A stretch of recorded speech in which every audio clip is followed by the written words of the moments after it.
Bonjour à tous et bienvenue dans cette nouvelle vidéo de la newsletter de Tixit. Cette semaine, ce sera la sidra de Behar, Behar qui n'est pas avec Bechukotai, puisque les deux sont séparés. Dans la paracha de Behar, nous allons voir un interdit assez intéressant qui ne peut pas être répertorié dans le droit.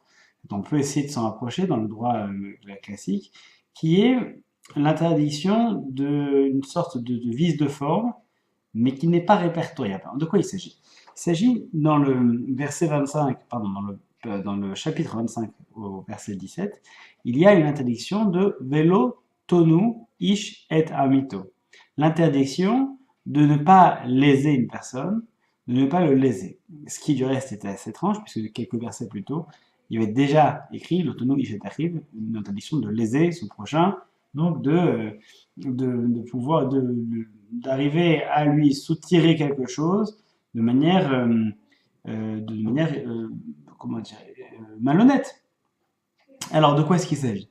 La première fois, effectivement, il s'agit de l'interdiction de soutirer quelque chose de manière malhonnête, c'est-à-dire de lui vendre quelque chose qui ne soit pas exactement ce qu'il aurait dû. Bref, ce qu'on pourrait aujourd'hui qualifier dans le droit du commerce comme un vice de forme dans le cadre du contrat. On va léser la personne pour différentes raisons qui sont liées à donc un défaut de connaissance, un défaut de produit, etc.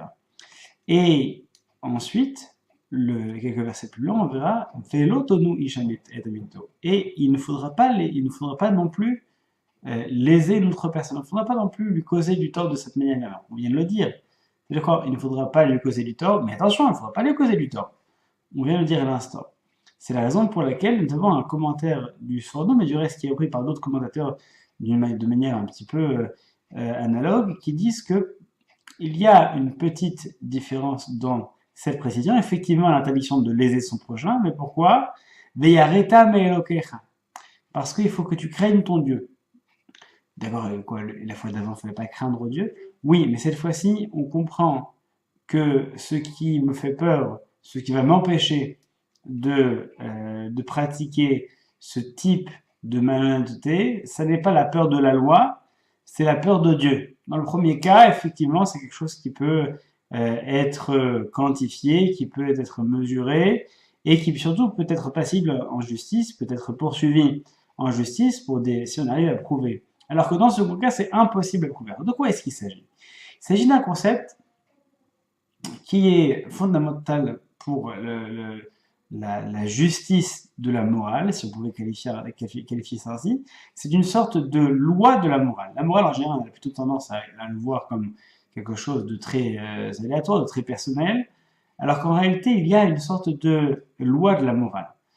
Parmi ces règles, il y a celle-ci, l'interdiction de gnevat da'at, c'est-à-dire littéralement subtiliser de la connaissance, voler l'esprit en fait. On connaît le gonev, il y a le gazlan, il y a celui qui vole publiquement, ouvertement, il y a celui qui vole discrètement.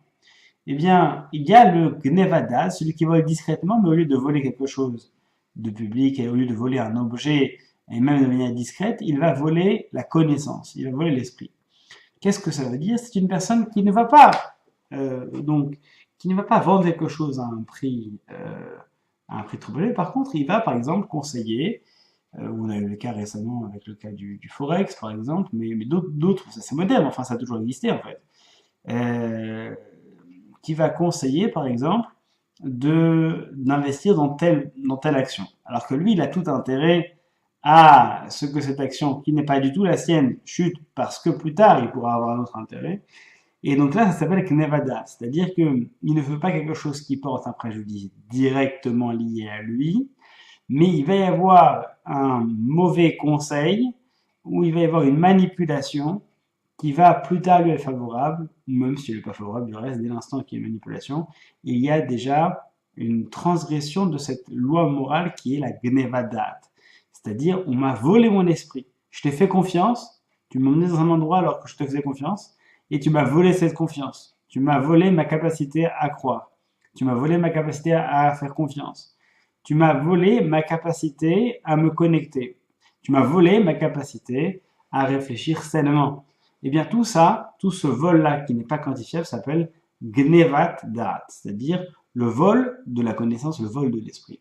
C'est un concept qui est important, sinon primordial, pour toute personne qui se veut respecter une forme de morale qui soit équilibrée et qui soit juste. Parce que tout ne peut pas entrer dans les catégories de la loi, tout n'est pas répréhensible, et du reste, heureusement, parce qu'on ne peut pas tout légiférer.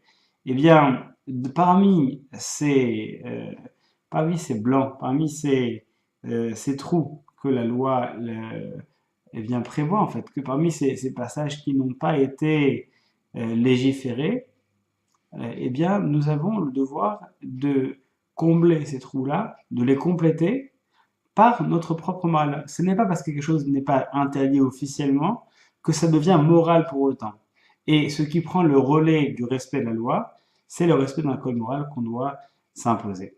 Alors nous avons un certain nombre dans la Sidra de Behar, un certain nombre de lois de cet Akivit qui vont nous permettre de tapisser tous les trous que la loi laisse apparaître par un complément de morale qui va être de l'ordre du privé, mais d'un code moral, c'est-à-dire d'un loi de morale, de la loi de la morale qui me permet invariablement de pouvoir eh bien, gérer toutes circonstances avec un code moral qui soit rectiligne, qui soit droit donc, et qui ne dépende pas uniquement de ma capacité à trouver des failles dans la loi pour m'en sortir, mais plutôt de vouloir dépasser la loi et me fier d'abord sur une morale qui me permettra d'exister en tant qu'homme, qui tire un profit de manière honnête, plutôt qu'une personne qui va voir en chaque personne qui l'entoure une opportunité à s'enrichir ou à s'anoblir.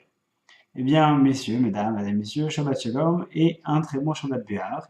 Et pour ceux qui regarderont cette vidéo avant mercredi soir, une excellente soirée de Lag BaOmer et à bientôt.